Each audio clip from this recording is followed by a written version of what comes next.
I have spent a lifetime crisscrossing this country, listening to your stories. If you could create the perfect candy for him, what would it be? Probably a heart. And I watched the forest disappear and disappear, and I realized this is it. Nobody else is going to do anything about it, so I'll try to do something. What's the most unusual thing you've sold? Christmas trees in February. I'm not kidding. Listen to a chorus of voices that sing America's dreams. Not just our quest for money or fame, the story of us.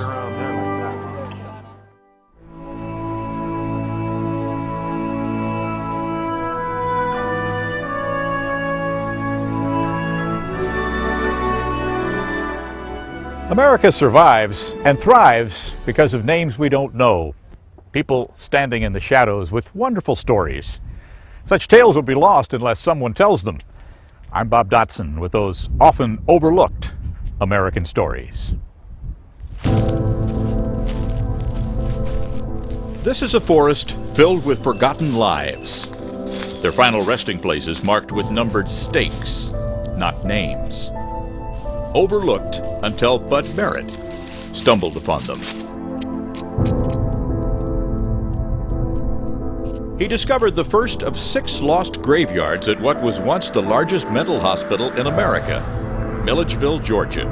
These people were devalued all through their lives, so it's really no surprise they weren't afforded any dignity during their death.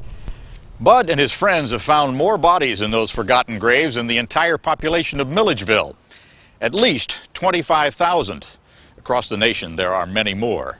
About 100,000 who were hidden away in life and in death lost even their names. Why didn't families take bodies back home? In many cases, families had exhausted every resource they had just to care for the person in life. So, in death, they left it up to the Central State Hospital staff to bury their loved ones. Numbers were used instead of names to preserve patient confidentiality. But lists of the dead are incomplete. Some of the 167 years are missing. I think it's really part of the irony is that there are documents in this museum that will tell you how many mules were bought in 1905, but when it comes to these thousands of human beings, it's almost impossible to find out where they were buried. Casey McLean's family has been searching for her great-grandfather's grave nearly 90 years. Groundskeeping had pulled up the stakes because it was too inconvenient to mow around the stakes. Thousands were tossed aside. Bud set out to find them. Each person buried out there has a story and had a life. Casey's great-granddad, Herbert Williams, lost his wife, 2 kids, and his business all at once. Checked into Central State Hospital feeling depressed. Died of a broken heart disease, 6 weeks later. A dozen years ago, your family's story circled back to Milledgeville, and you went to work at the mental hospital. Did you have any reservations? No. But this was the place where you lost your great-grandfather. And this would be the place where I found him. Bud helped. He worked there too. Central State at one time had 10,000 acres. That's a lot to walk, Johnny Appleseed. Central State Hospital was a city. With 13,000 people. But Bud figured the graves would not be on prime land. If you could put a building on it or if you could raise a crop on it, it didn't have a cemetery on it. That narrowed his search. 6 months later, Bud found Papa Williams. Right under this dot is the exact location of your ancestors' grave. Casey's great-granddad finally got a headstone. He'll never be forgotten. Because Papa never left her mind. This is a battleground. And like the tomb of the unknown soldier in Arlington, there are hundreds of thousands of tombs of unknown men and women who didn't survive and didn't have a name, but now they do. Because one man did not pass them by. Up next, the story of a truck driver who taught today's top surgeons how to save lives. I heard some of the older surgeons talking about this amazing guy, Jimmy. What was the reaction of the young doctors when they were sent to see you?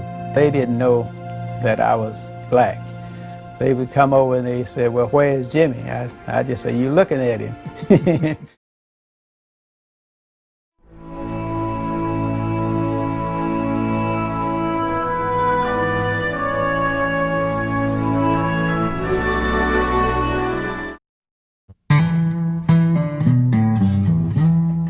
You can't always tell about a car by its polish. Same with people. Folks in Forest, Mississippi know Jimmy Crudup is good with his hands. But few know what magic they can do. This former truck driver with only a high school education taught surgery for 30 years. Yeah, I couldn't stand the sight of blood. And you don't like needles? Don't like needles. What are you doing in an operating room? I had a family to take care of and 1,000 miles away from home, and I had to have a job. When the trucking business hit a hard time, Jimmy took a job cleaning medical tools at a research lab here at the University of Michigan. He watched the surgeons working, and it all seemed as simple to him as rewiring his old car. So one day he borrowed the doctor's books and began teaching himself. I heard some of the older surgeons talking about this amazing guy, Jimmy. He just watched what these guys were doing and he did it better than them. Sherman Silber was a Michigan med student in the 1960s, struggling when he asked Jimmy for help. I was terrified because I had no manual ability whatsoever. Dr. Silber became one of the pioneers of microsurgery, now one of the leading fertility specialists. Techniques he perfected with tools Jimmy made for him. Jimmy explained to me it's all in the mind, in the brain. It's not really in the hands. They practiced on rats. Once you could do a heart transplant on a rat, it's not a big deal to do a testicle transplant on a human. Of course, Jimmy was not allowed to work on people, but the other professors didn't know how to do microsurgery. So they started sending students to learn what only Jimmy could teach. What was the reaction of the young doctors when they were sent to see you? They didn't know that I was black. They would come over and they said, well, where's Jimmy? I just say, you looking at him. Jimmy had a way of making it pretty obvious by the end of one or two operations that he knew a lot more about this than they did, and then the whole relationship would change. Why didn't you become a doctor yourself?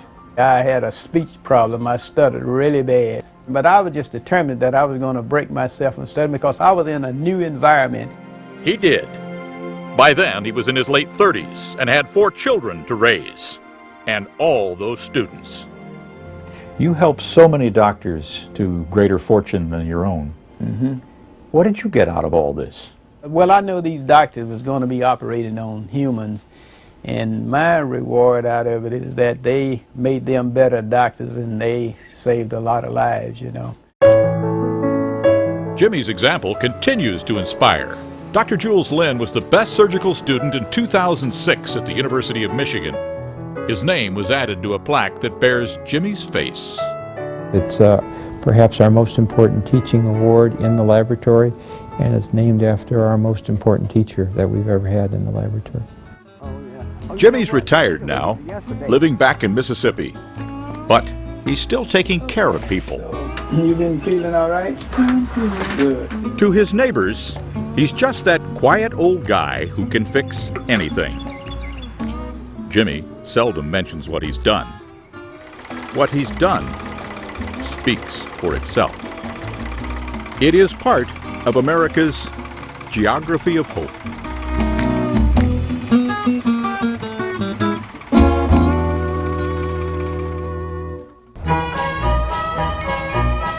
In the garden of life, big things can grow from small beginnings. And you make 5 cuts in a carrot. You can all do that. Provided you use enough fertilizer. Come up a yard, you'll see better. Come on. Don't worry, I won't ask you for money. Joe Otis could talk a starving dog off a meat truck. Now come up round the front, I'll show you how this works. The man in the $1,000 suit sells $5 potato peelers. And you'd turn the whole potato into great French fries. Very cool. Lots of them. There you go. You won't believe his warehouse. So where do you keep the potato peelers? Right in here. Boxes and boxes in his Park Avenue apartment. Really? Yep, Park Avenue. Never underestimate a small amount of money. Gathered by hand, 6 days a week, for 60 years. Now, why would you buy 4 peelers if they last a lifetime? Because you've got 4 friends, that's why. Joe's business makes him something of a mystery man in this posh neighborhood. Some people suspected that he might be Sean Connery. Just pull the handle, just try it. He's got an English accent, but he's probably from Mobile, Alabama. Who knows? The accent is as real as the bombs in his boyhood backyard. Joe grew up in Great Britain during World War II, learning from pitchmen who set up in the rubble. Joe Squinters, Black Dougie, Heckle and Peckle. They were brilliant. And so it turned out is Joe. Big crowd. What's the most unusual thing you've sold? Christmas trees in February. I'm not kidding. Joe taught his daughter Ruth how to hawk children's books on the street so she could put herself through Columbia University. What's the key to your dad's success? Tenacity and patience. I think that's the secret of happiness, not doing what you like, but liking what you do. Joe lives the kind of life most of us only see in the movies, but he wanted to share it with someone. So he took out an ad looking for a wife, his 4th.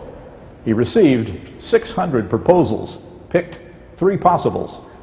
The next evening, he met the woman he would marry. She had not seen the ad. That's the happiest time of my life. My late wife, Estelle. She died of breast cancer in November 2007. Joe now works for the other women in his life, his granddaughters. Me and my friend went to a river and we caught minnows. Minnows. I want the kids to go to the best colleges that it's possible to go to, and I want to pay for it. That's why Joe is up before dawn every day.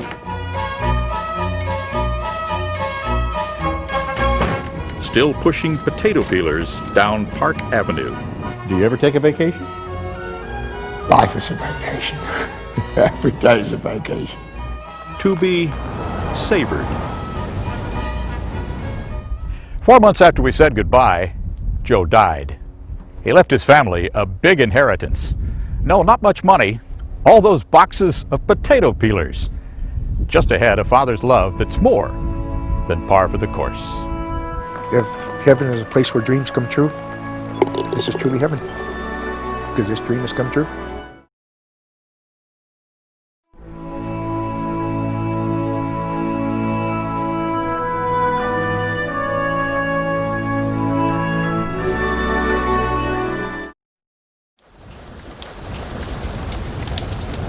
A little rain never stops John Espinosa.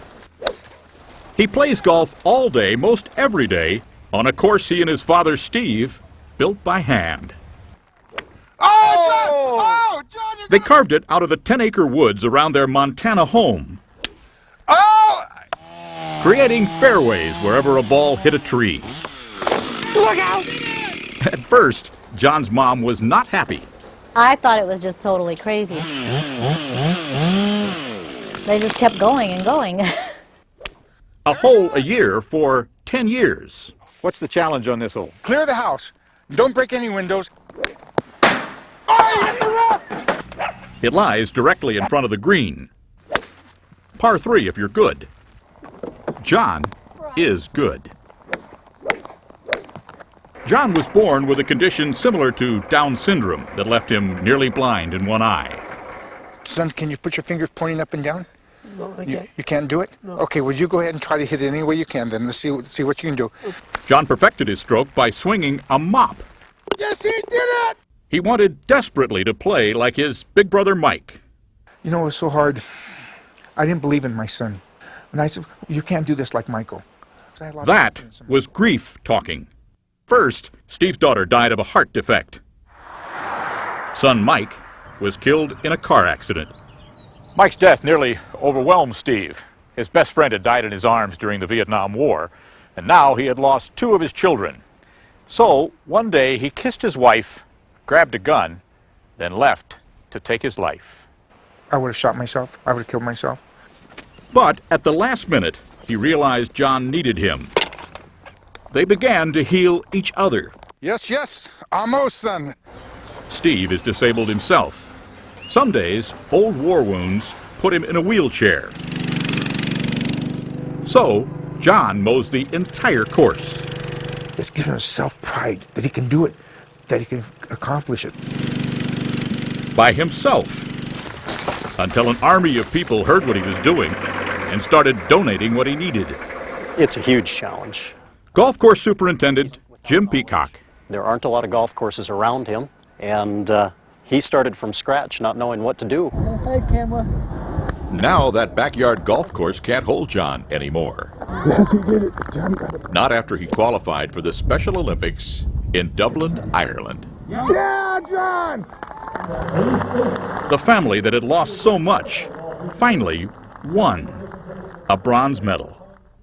He became a champion. He's as good as his brother. He doesn't have to live in his brother's shadows anymore. Nice one, Dave!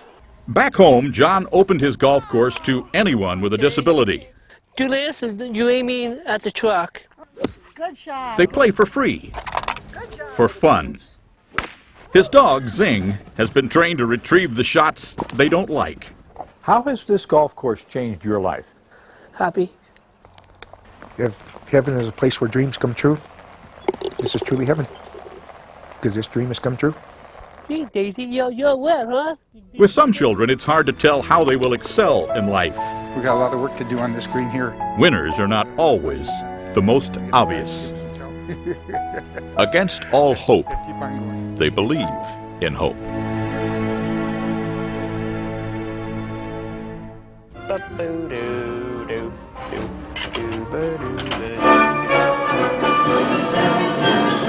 Braden Kirchner likes to conduct music with his eyes closed so he can see his dream.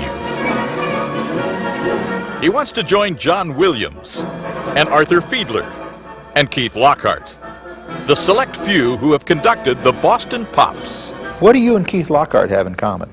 Both young and handsome. And he's more confident than I am. Never mind that Braden is just 18. To prepare for a career in conducting, he's learning to play every instrument in the orchestra. 12 so far. If I gave you orders and I didn't play your instrument, you wouldn't take that order as seriously.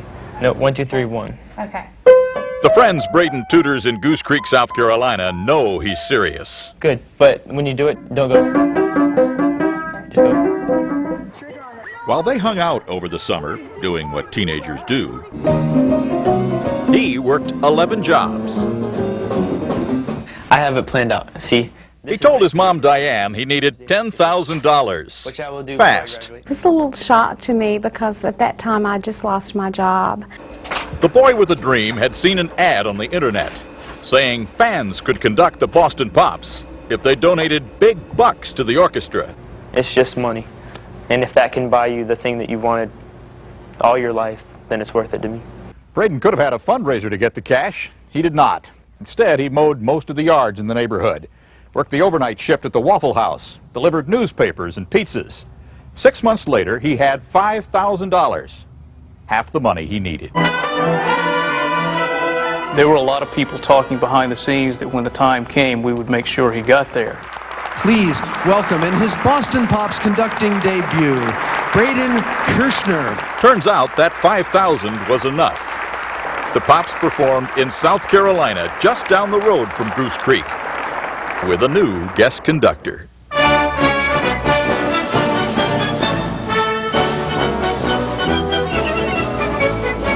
Standing on that stage, Braden tallied up what his dream had cost. All the hundreds of yards I mowed and the hundreds of cars I washed and all the late night jobs. Is the bill a bargain? I could buy a new car, but it would rust and break down in 20 years. And then this is something that I'll always have with me.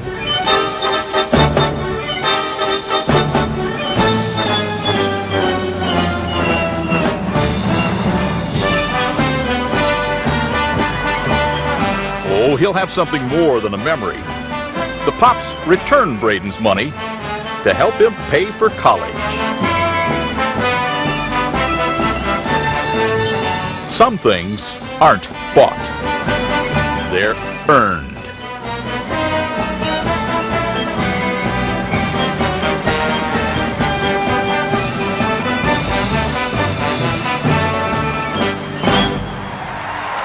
My heart jumped out of my chest. It was the coolest thing I've ever experienced. Shortly after this night in the spotlight, Braden joined the Marines just before 9/11. Now he's a band director teaching kids 10 miles from his boyhood school in Goose Creek. Still ahead, a sweet story about a boss you won't believe.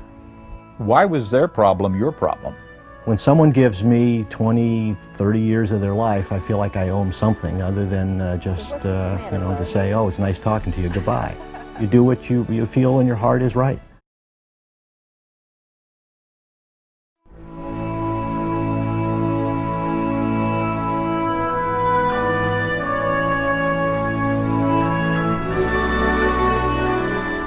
America was built not just by great heroes or politicians, but by ordinary people who are too busy to send out press releases. They may not run for mayor or go to the moon, but I believe they hold the blueprint to our own success. Bud Coldrunner was enjoying an active retirement. Just 54, he traveled widely and lived well after selling a candy company in St. Louis and retiring with a sweet profit. Hi, Deb. How's it going? But one day he got a call from a couple of longtime employees, Debbie and Marley Otto. They needed some help. They needed a place to work. And my unemployment ran out, and I think I'd knocked on everybody's door in St. Louis. But what could Bud do?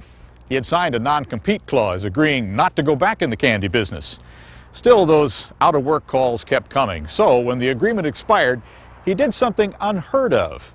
He gave up his retirement, bought this new shop, and rehired all of the old employees who needed work. I never in the world expected that he would open a company for us. Why was their problem your problem? When someone gives me 20, 30 years of their life, I feel like I owe them something other than just, to say, oh, it's nice talking to you, goodbye. He didn't run away. Oh, he ran towards us. We were in trouble, and he ran as fast as he can to help us. Bud didn't just give them back their jobs. That's good. He's teaching them how to run the business.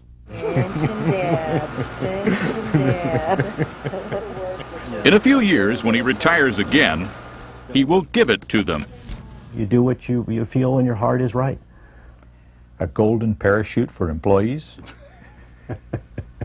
Well, I hope that it is a golden parachute. I hope that they all get rich. Well, what's the matter, Bud? I don't know. Bud never married. He has no children. Not mine. As a matter of fact, this one is not mine. These 6 are like his family. You have to think of more than just strictly money. And I think that's the sad part of what's going on with our society today. It's strictly a money issue. How can you compete with other companies that do follow the bottom line? When people have a sense of that they're part of this family, they work harder, the quality of the product is better, and the perception and the public perception is correct. It is better. I love this chocolate. Marley and Debbie have worked side by side making chocolates since they were teenagers. Their son-in-law Brian now works with them. Grandma, do you have a 7? And their grandson Josh hopes Lake Forest Confections will grow to include him, too. It will be like a family tree. What do your friends at the club say about this decision? I think some of them probably think I'm crazy. Bud went back to a tiny office and 80-hour weeks. Even sweeps up. Everyone here does everything, even me. What's this? That's trial and that's error. I don't think that's how I taught you. Bud's little experiment is doing much better. If you could create the perfect candy for him, what would it be? Probably a heart. Hello, may I help you? Bud may have lost some years of retirement, but found, deep within himself, the person he wanted to be. Go faster, Kay. We got an order we gotta get filled. All right. You want perfect or you want... I look for such people living in the neglected corners of our country, like this forest of thousand-year-old trees. Trees so old, they moan. Born during the Dark Ages, before all the kings of England or France. Rex Zeke loves the ancient trees in Teal Slough. They're his neighbors.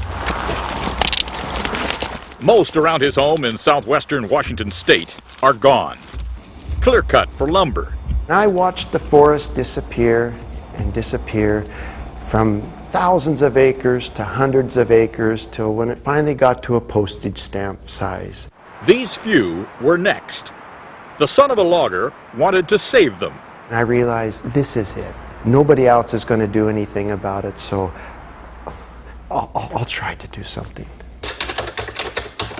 But Bill Gordon, the man who would decide the fate of this little patch, lived in Boston, 3,000 miles away. I can't get him to come out and see the trees. What I will do is take the trees to Boston. The professional photographer lugged his camera down a logging road that had already been punched in to start the cutting. He was determined to find a picture that could persuade Gordon to halt the chainsaws. But how to get him to look? Rex agonized over the note he would send. Then measured the old cedar with a rope and mailed the cord all 38 feet to Gordon. What'd you think when you got this rope in a brown paper sack? Well, I was very suspicious because I was concerned that it could be a bomb. Here we go, Bob. Pull tight. I think it's there. But Rex hoped it would make his point. It's almost like you go to a store and you look at like trousers for a large person. You hold them up and you don't need to see the person. You go, wow, this was a big man. He let the tree do the talking. Oh, that sure did. That's got to tell you something. It's a huge tree, that's why.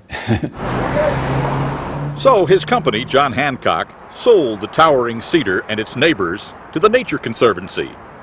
Now they will never be logged. Mr. Gordon felt about the earth as I do. When Bill Gordon retired, he left all of his company awards behind. But I did bring the rope and that photograph. As a reminder of what one man can do. The photographer was not done. He set out to change our world again. Rex hiked down to the Pacific Ocean along the last bit of trail blazed by Lewis and Clark. Along the way, he started searching through some of their journals and discovered something. No one knew exactly where Lewis and Clark first saw the Pacific. Clark drew this like a treasure map. So Rex traced their path along the Columbia River until he found it. This is like the summit of this tremendous expedition. The work that Rex did has led directly to the creation of the Lewis and Clark National Historical Park. A new national park. It's become a reality. Yeah. Rex's friend, Amelia Hard, worried that few would know what he did. It bugs me that when you look up Teal Slough on Google, that there's no mention of Rex, and there's no mention of Rex in the national park literature. Down and 2, 1, 2, and down. You spend almost a decade and a half dealing with forests and the National Park Service, and you don't have much to show for it personally. What kind of guy does this? Damn fool. But that's how he gets people with money and power to help. You take it to a certain point, Walk it right. and then other people who live and die for having their name in the paper, they are going to see, aha, here's something I can attach my name to. That's when Rex Zeke steps back. He believes there's no limit to what a person can do, if you don't mind who gets the credit. Next up, a trek to a town in the Alaska wilderness where time seems frozen. How do you balance the need for change with the things that need to be kept constant? Live in a remote area.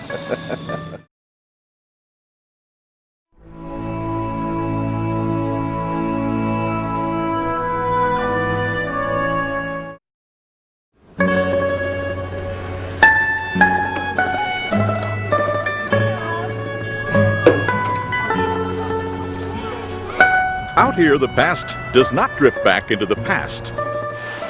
Wilderness renews itself. Same with these people. The rhythm of their lives has not changed since 1650. How they got to Alaska reads like a choose-your-own-adventure. The Russian Tsar, Peter the Great, persecuted their ancestors for trying to live those old ways. So they fled, searching for a place so remote they could live unnoticed. First in China, then Brazil, and finally, after 300 years, Robert F. Kennedy helped them come to America. 6 families settled in Nikolaevsk 40 years ago. About 400 people live here today. Father Nicholas Lakunyan leads them. For most of his life, he was a fisherman, until one day, at age 42, village elders asked him to become their priest. You were a fisherman, and now you're a fisherman for God. I try to be, but I have better luck catching the fish than than being a priest. The Old Believers still speak an archaic form of Russian. Kids learn English in school. Their lives may seem old-fashioned, Ooh, look at that. but they've adapted, doing business with the modern world while keeping it at arm's length. How do you balance the need for change with the things that need to be kept constant? Live in a remote area. But not even these vast mountain ranges could keep their kids corralled if Father Nicholas ruled with the kind of iron hand that pushed the Old Believers out of Russia. Not the same anymore, you know? Instead, they are encouraged to start businesses that could be run out of the village. Oh yeah, this thing's kicked the bucket. Nothing 17th century about his son Nick's commercial fishing boat. Good morning, children. Good morning. Things are changing for women, too. Oh, 1, 2, 3, 4, 5 here. All right. Masha Yakunyan raised 8 children. Now she owns a daycare center outside the village. That's tough. Breaking with tradition. But Father Nicholas approves. What's tradition? There's always been progress going on. Even in a church that never seems to change. For the first time, they're allowing you inside to witness an Old Believer's wedding. Catalia, the bride, was born an outsider in Anchorage. She had to join the church so she could marry Anekta. Yeah, but it was the right decision. They fell in love 90 miles up this road. Catalia's mom had married a Native American and left the Old Believers. But a cousin convinced Anekta to give Catalia a call. 8 months ago, they decided to meet at the pumps, halfway from her new home. I liked his eyes. How about you, Anekta? I got lucky. Really lucky, that's all I can say. Custom requires the bride and her friends to sew wedding outfits for the groom's extended family. It's a big one. There's a reason these large families stay knotted together. Mom, I'm your baby, and here I am. Before the honeymoon, couples endure sort of a newlywed boot camp.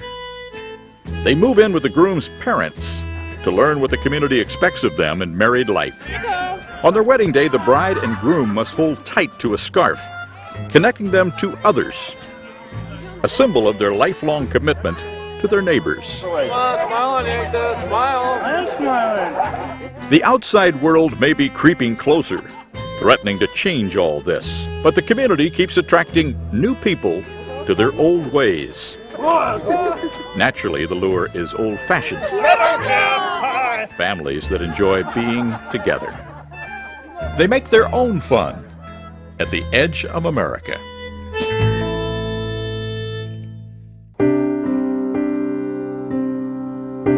The keys to history's treasures are often found in unexpected places. This one turned up in a tiny Kansas town, unlocking a story half a world away. To my dear and beloved girls very close to my heart. Irina Sendler saved 2,500 children from the Nazi death camps during World War II. She saved her story 60 years for the first child who asked why she risked her life. My parents have taught me that if someone is drowning, one always needs to give a helping hand and rescue them. Megan Felt and her friends were putting together a play for their high school history club and found a brief mention of Mrs. Sendler. It's like it took a hold of us and we couldn't quit. We wanted to know more. We wanted to dig deeper. So they went to Poland to meet her. That's a beautiful picture. And this is the high school play she helped them write. Isaac, Hannah, this nice lady is going to take you someplace safe. In 1940, the Nazis walled off a neighborhood near Irina Sendler's home in Warsaw, pressed almost 500,000 people into an area the size of New York Central Park, with not enough food to keep them alive. 5,000 were dying each month. Sendler, a Catholic nurse, bluffed her way inside. We can walk right past the German officers. I lost no time on reflecting, knowing that I and my heart had to be there to come to the rescue. She's only 5 feet tall. She's less than 5 feet tall, yes. And she's walking out of the ghetto with gunny sacks and driving out hygiene trucks with babies sedated. The tiny ones she'd put in boxes, and sometimes they would make noise, but she had a dog sitting beside her. What did she do in order to cover up the cries? They got close to the child, she would hit the dog on the paw and it would start to bark and cause chaos, so they had to let her go through. Children, take my hands. She took the children to Catholic families who agreed to raise them as their own, but wrote their real names on cigarette papers and put them in a jar, which she buried beneath an apple tree across the street from the Nazi barracks. I know you were not the mother of that child. One day, Irina Sendler was betrayed, arrested, both her feet and legs broken, almost murdered. But she never revealed where she'd taken the kids. After the war, she quietly dug up the jars and, true to her word, began returning the children to surviving relatives. One person has the ability to change people. Mrs. Sendler had a question for you girls. She wondered why you would care when you came from a place that didn't have a Jewish family for miles and miles and miles. Race, religion, creed, it didn't matter to us. What mattered was good can triumph over evil. Mrs. Sendler bid them goodbye with a bit of advice. Become like the farmers back here in Kansas, she said. Don't sow seed for food, sow the seeds for good. And try to make that circle of good around you bigger and bigger every day. This will all end someday. So the curtain never came down on their little play. Sign your name, please. Not even after they graduated, got jobs, got married. We're trying to repair the world. Norm Kennard, their high school history teacher, has watched them perform in more than 200 schools. They're reaching over the walls of bias and prejudice that adults could never attempt to reach over. Telling the tale of a woman that might have been lost forever, had it not been for some small-town kids intent on rescuing the rescuer's story. Irina Sendler was nominated for a Nobel Peace Prize. She lost to Al Gore. She died at age 98, surrounded by all those children she had saved. Up next, we'll take you to a living ghost town that citizens won't let die. Why do you suppose this town has survived when so many other small towns in this county have not? Because it's the last best place. It truly is. And it doesn't have any choice but to survive.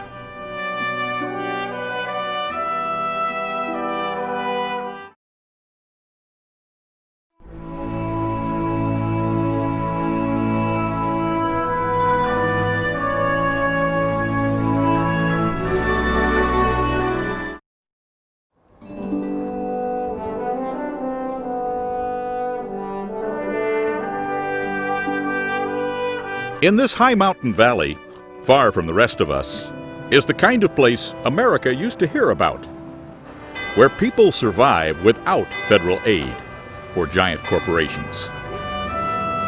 Phillipsburg, Montana is a working class town. I didn't bring my fly tying hat. That gets things done the pioneer way, together. Even when the mines boomed and busted, and jobs came and went, and dreams soared and shattered. Phillipsburg has always attracted people with intensity and drive. Its pioneers beat everyone to Montana's first silver mine, then built 30 houses in 30 days. This town is like a forge, and the people who live here have spirits of hammered steel. How else could a town of 900 build its own opera house? My Christian name is Nigel. Performers get costumes from the local thrift shop where neighbors sell hand-me-down clothing and housewares. What do you think? That's a deal. The money, There you go. Thank you. more than $1 million so far, helps keep the town's hospital running, You having much popping or grinding or anything in your knee? When I get up in the mornings. which the state once threatened to close. People here closely guard the things that make a town a town. The post office is the one place every day where people can check on each other. And the elk are down eating all your hay? No, actually the elk will be So when the federal government tried to move Phillipsburg's post office, going to need some Christmas stamps. Judy Page led a successful fight to keep it downtown. We were afraid that this town was going to become another ghost town. Like the 29 nearby that have disappeared. Fewer than 2 people per mile now live in the valley around Phillipsburg. Only 100 kids go to its elementary school.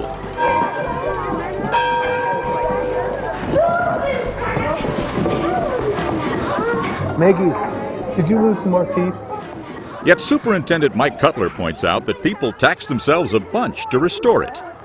20, 40. An average of $2,500 a person. You're welcome. And this is what we do, and if it's not good enough, we'll make it good enough.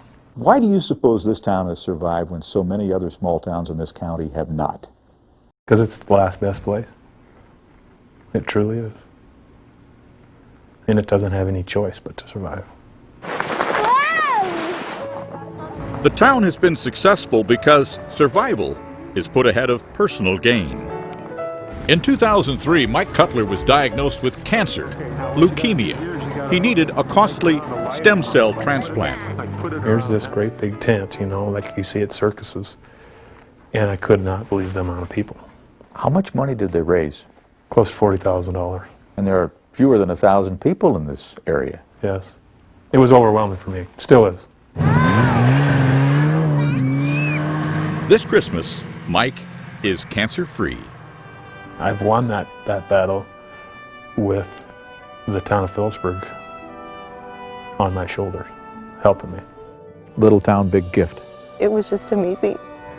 It really was. It is not just the love of old buildings that draws people close. What you see when you drive downtown isn't what you get. You know, the candy store is great, and all the buildings down there are beautiful, but to spend a day and visit with some of the people and be here is what it's about. The people who saved Mike Cutler's life like they saved their town.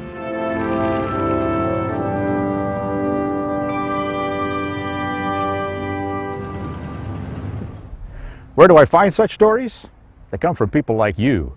Thousands of names we don't know, but should. My favorite? The one still waiting to be told. I'm Bob Dotson. Thanks for watching.